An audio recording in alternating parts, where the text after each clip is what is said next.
Hello বন্ধুরা, কি হালচাল তোমাদের? দেখো ভাই, প্রাচীনকাল থেকেই রাজধানীতে বহিঃশত্রুর আক্রমণ, ধন সম্পদের সুরক্ষা সহ একাধিক কারণে রাজা মহারাজা দ্বারা দুর্গ ও রাজপ্রাসাদগুলোর নিচে গোপন কক্ষ এর সাথে যে কোনো ধরনের আপৎকালীন পরিস্থিতি থেকে দ্রুত বের হওয়ার জন্য সুড়ঙ্গ পথ তৈরি করার প্রচলন ছিল। উদাহরণ হিসাবে কোচ সাম্রাজ্যের পূর্বসূরি কামতা সাম্রাজ্যের রাজা মহারাজ নীলাম্বর সেন তার রাজ্যের প্রতিবেশী বেঙ্গল সুলতানত থেকে আসা মুসলিম আক্রমণকারীদের প্রতিহত করার জন্য রাজধানী গোসানিমারি রাজপাটের প্রধান দুর্গগুলোর নিচে বেশ কয়েকটি গোপন কক্ষ এবং সুড়ঙ্গ পথ নির্মাণ করিয়েছিলেন, যার ধ্বংসাবশেষ এখনও লক্ষ্য করা যায়। তাই বিভিন্ন ঐতিহাসিকদের মতে কোচবিহারের বর্তমান রাজপ্রাসাদটির নিচেও রয়েছে বেশ কয়েকটি গোপন কক্ষ এবং দুটো সুড়ঙ্গ পথ, যার মধ্যে একটি প্রাসাদের পশ্চিম কোণ থেকে সোজা মদনমোহন মন্দিরের দিকে চলে গিয়েছে এবং অপর টানেলটি প্রাসাদের পূর্ব কোণ থেকে সাগর দিঘির কোনো একটি অংশে গিয়ে সমাপ্ত হয়েছে।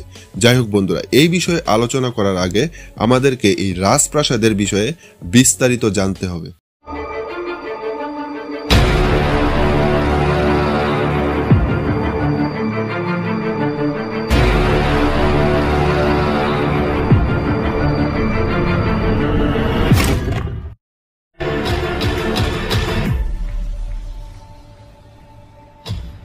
বন্ধুরা, সমগ্র ভারতীয় উপমহাদেশের ইতিহাসে যতগুলো আঞ্চলিক রাজশক্তি ছিল তাদের মধ্যে প্রায় প্রত্যেকেই নিজ নিজ রাজ্যে তৈরি করেছে বিশাল বিশাল রাজপ্রাসাদ।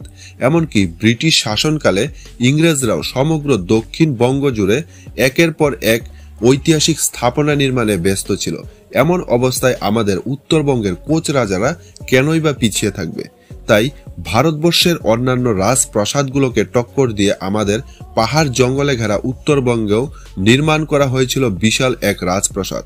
বন্ধুরা, আপনাদের মধ্যে অনেকেই হয়তো জানেন না যে সমগ্র বিশ্বের ইতিহাসে কোচ রাজবংশই একমাত্র যারা কোনো বৈদেশিক শক্তির কাছে মাথা নত না করে দীর্ঘ 500 বছর বিশাল এক ভূখণ্ডে শাসন পরিচালনা করেছে।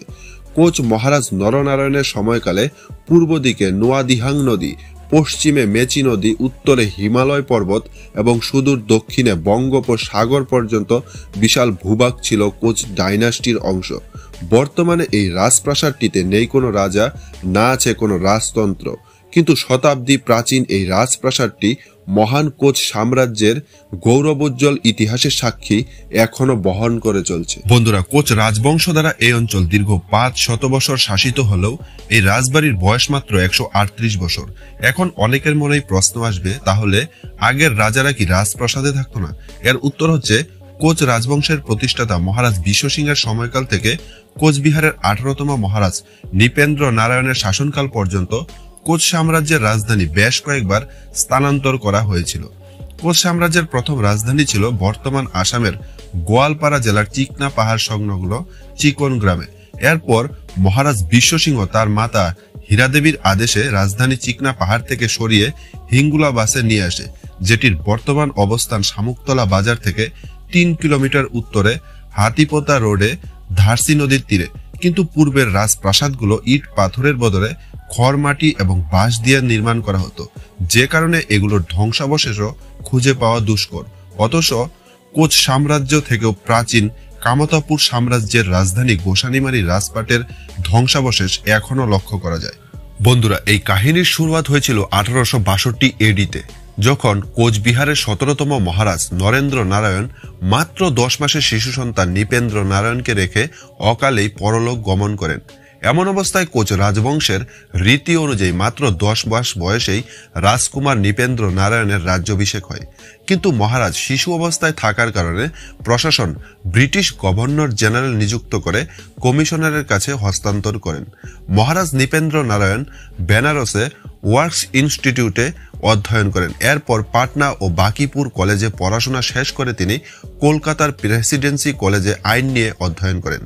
1878 খ্রিস্টাব্দে মহারাজ নৃপেন্দ্র নারায়ণ কলকাতার কেশবচন্দ্র সেনের কন্যা সুনীতি দেবীকে বিবাহ করেন এবং বিবাহের পর তিনি উচ্চশিক্ষা লাভের জন্য ইংল্যান্ডে চলে যান। পাশ্চাত্য শিক্ষায় শিক্ষিত মহারাজ কোচবিহারে ফিরে এসে কোচবিহার শহরকে আধুনিক রূপে সাজিয়ে তুলতে চেয়েছিলেন।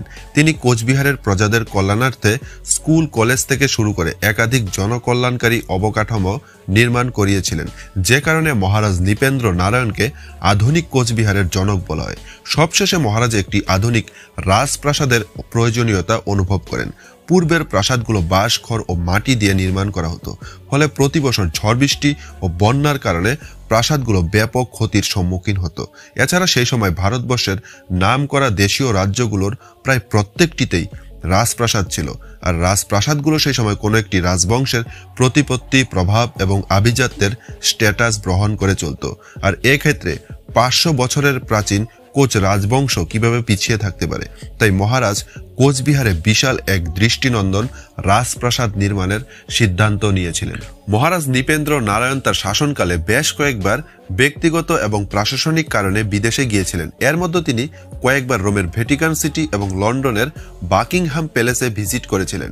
সেই সময় তিনি সেখানকার ঐতিহাসিক স্থাপনাগুলোর শিল্পকলার প্রতি আকৃষ্ট হয়ে কোচবিহারের রাজপ্রাসাদকেও ভারতীয় শিল্পকলার পাশাপাশি ক্লাসিক্যাল ইংরেজ এবং ইটালিয়ান ডিজাইনে নির্মাণ করতে চেয়েছিলেন। এই উদ্দেশ্যে তিনি ইউরোপের নামকরা বাস্তুকারদের কোচবিহারে নিয়ে আসেন, যার মধ্যে ছিলেন সেই সময়ের বিখ্যাত architect mister F Berkeley. Mister Berkeley সর্বপ্রথম বাঁশ দিয়ে একটি পরিকল্পিত প্রাসাদের মডেল তৈরি করেছিলেন এবং মহারাজের সেই ডিজাইনটি পছন্দ হওয়ার পর 1883 খ্রিস্টাব্দের জানুয়ারি মাসে এই প্রাসাদের নির্মাণ কাজ শুরু হয়। প্রাসাদের ইট নির্মাণের দায়িত্ব ছিল মি ডি লেনুগার্ডি, আর অবকাঠামো নির্মাণের দায়িত্ব দেওয়া হয়েছিল মেসার্স মেলেরিয়ার অ্যান্ড এডওয়ার্ডস কোম্পানিকে। বর্তমান প্রাসাদটির উত্তরাংশে ছিল মহারাজের পুরনো পৈতৃক বাসভবন। প্রাসাদ নির্মাণের সময় সেই পুরনো বাড়িটিকে ভেঙে এই অংশের কাজ দ্রুত সম্পূর্ণ করা হয়। এরপর থেকে মহারাজ এই অংশেই থাকতে শুরু করেন। 1883 খ্রিস্টাব্দে শুরু করে 1887 খ্রিস্টাব্দে এই প্রাসাদ নির্মাণের কাজ সমাপ্ত হয়।